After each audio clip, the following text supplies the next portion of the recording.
You ever notice how sometimes the smallest, silliest thing can topple a giant? That's exactly what happened this spring when an 8-bit pickaxe smashed straight through Disney's gleaming Snow White crown. On one side of the ring, a Minecraft movie, a project most analysts dismissed as a glorified YouTuber sketch stretched to feature length. On the other, Disney's live-action Snow White, a film with a 90-year legacy, a $250 million budget, and a marketing machine that can paint entire cities with billboards overnight. Everyone thought they knew the winner. Then the lights went out, the first weekend numbers came in, and Hollywood realized it had misread the audience by a mile. How did a blocky adventure blitz the box office while a classic fairy tale face-planted? Buckle up, because nothing in this story happened the way the studios predicted, and one rumored backstage conversation may have changed everything. Ask any theme park tourist and they'll tell you, Snow White is Disney royalty. She's the first princess, the first feature-length cartoon star, practically the original influencer of modern animation. Hand her a shiny apple and watch nostalgia bloom. So when Disney greenlit a live-action remake, the question wasn't if it would succeed, but how big the success would be. The playbook looked foolproof. Lavish sets, Broadway-ready musical moments, and a fresh-faced rising star named Rachel Zegler, still glowing from her West Side Story breakout. Then came the press tour. During one sit-down interview, Zegler laughed about how outdated the 1937 movie felt, calling the prince, a guy who literally stalks her, super weird. She hinted that her Snow White wouldn't wait for anyone to save her, certainly not some random prince. Clips ripped across TikTok, fan pages reposted the quotes, hashtags exploded. People weren't angry about modernizing the fairy tale. They were angry at the way the original had been tossed aside with a smug shrug. When a beloved childhood memory is brushed off as dusty and irrelevant, folks take it personally, almost. Overnight, the discourse shifted. What should have been a feel-good marketing cycle about magic and music became a debate about respect, remakes, and why Disney seemed embarrassed by its own history. The more Zegler tried to clarify, the louder the backlash grew. By the time she insists people will always show up to see me, flaws and all, fans were screen-grabbing empty advance ticket charts and turning them into sarcastic reaction memes. Every big release stumbles somewhere, but this one felt different. Instead of rallying to save the movie, core Disney supporters stepped back.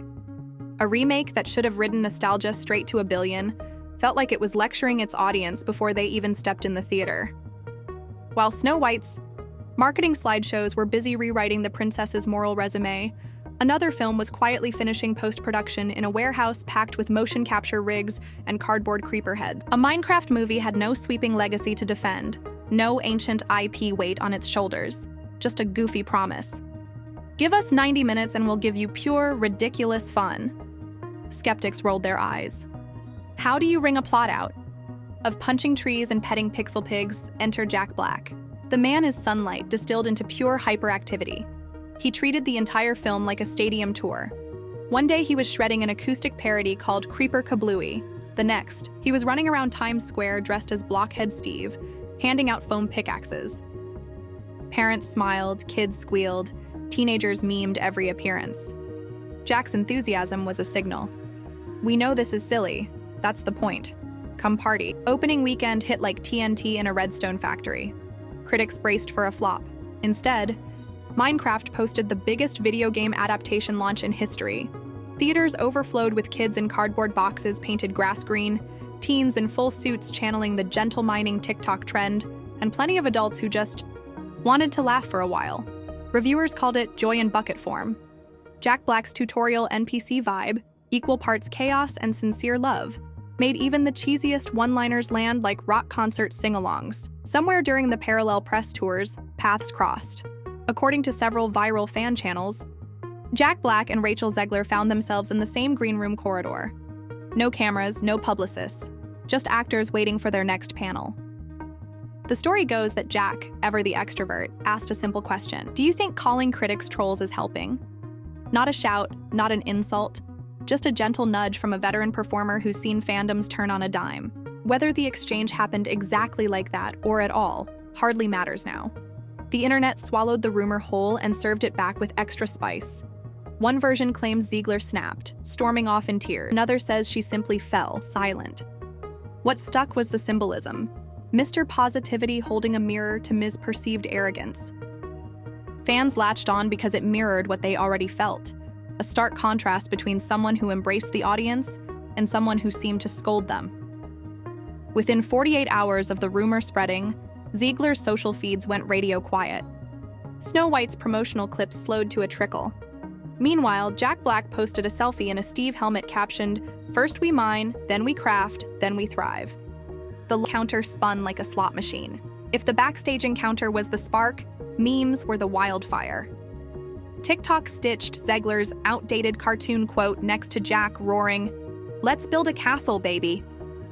Reddit threads filled with side-by-side photos. Minecraft theaters jammed shoulder to shoulder versus lonely Snow White Rose. Twitter, or whatever we're calling it this year, trended "Docker Not My Snow White" daily for a week. Disney's PR team tried pivoting, releasing featurettes about costumes, highlighting empowering themes, even scheduling early fan screenings with free popcorn. It felt like placing a Band-Aid on a cracked dam. Every new interview clip triggered fresh snark. Each corporate apology statement sounded more robotic, more desperate. Meanwhile, Minecraft doubled down on fun. Pop-up events let kids craft cardboard swords. Jack crashed a matinee in Tampa and led the entire auditorium in a roaring creeper a cappella, and YouTubers flocked to post reaction vlogs. One teenage reviewer shouted, "It's the Barbie of video game movies." Bam, another viral wave. Hollywood loves a teachable moment, so pundits began connecting dots. For the past decade, the studios leaned on nostalgia-powered remakes, live-action fairy tales, reboots, reimaginings. Sometimes it worked, Cinderella, The Jungle Book. Other times it fizzled, Mulan, Pinocchio. The pattern was clear: the more a remake apologized for its source material, the more fans tuned out. Audiences can spot a cash grab wearing a social lecture coat from a mile away. They don't hate progress, they hate condescension. Minecraft succeeded, precisely because it never claimed moral superiority. It promised laughter, delivered silliness, and treated viewers as co-conspirators in the childish fun. The script winked at the game's absurdity. "Why do you punch trees barehanded?" and kept moving. No shoehorned speeches, no shame for liking something simple. Snow White, by contrast, felt like a lecture before the lights even dimmed. That tension robbed the story of enchantment. Kids don't want to feel guilty for loving a fairy tale about hope and romance. Adults don't want their nostalgia packaged as ignorance. The result? A $43 million domestic opening that wouldn't cover craft services on a Marvel flick, while Minecraft bulldozed past $300 million worldwide in 3 days. Inside Disney headquarters, spreadsheets screamed. An IP once projected to mint $1 billion now gasped for air. Executives demanded late reshoots. Rumors flew about editing entire dwarf camp sequences out. The further they scrambled, the more transparent the panic became. Investors asked why a movie with built-in brand equity had to beg for ticket sales. Analysts pointed to a simple truth: you can't slap a classic title on a new agenda and expect undying loyalty. Nostalgia is earned every generation. Meanwhile, smaller studios took notes. One VP joked that if Disney kept fumbling, they'd start optioning Saturday morning cartoons just to watch the mouse trip. Harsh, sure, but the numbers didn't lie. In an industry allergic to risk, Minecraft proved that joy can be a safer bet than brand recognition when the brand feels ashamed of its own past. Ironically, Disney once wrote the rulebook on cinematic wonder. Now indie workflows were memeing that rulebook back at them, page by outdated page.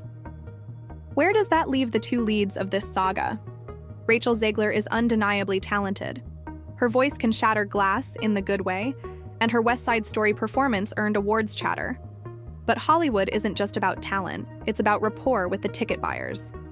PR expert predict a 6-month social media reset, a heartfelt sit-down interview, maybe a surprise cameo in a feel-good musical to remind audiences why they liked her in the first place. In simpler terms, rebuild trust through humility, not attitude. Jack Black, on the other hand, is surfing a freshly minted franchise wave. Word is, studios are fighting over who gets him next. An animated Portal cameo, a DreamWorks spin-off, maybe, even a Super Mario soundtrack single. He's proof you don't have to pretend video game movies are serious art. You just have to love them loudly enough that the audience feels safe having fun. As for Disney, insiders whisper about a legacy audit, basically a vow to stop sneering at the stories that built the empire.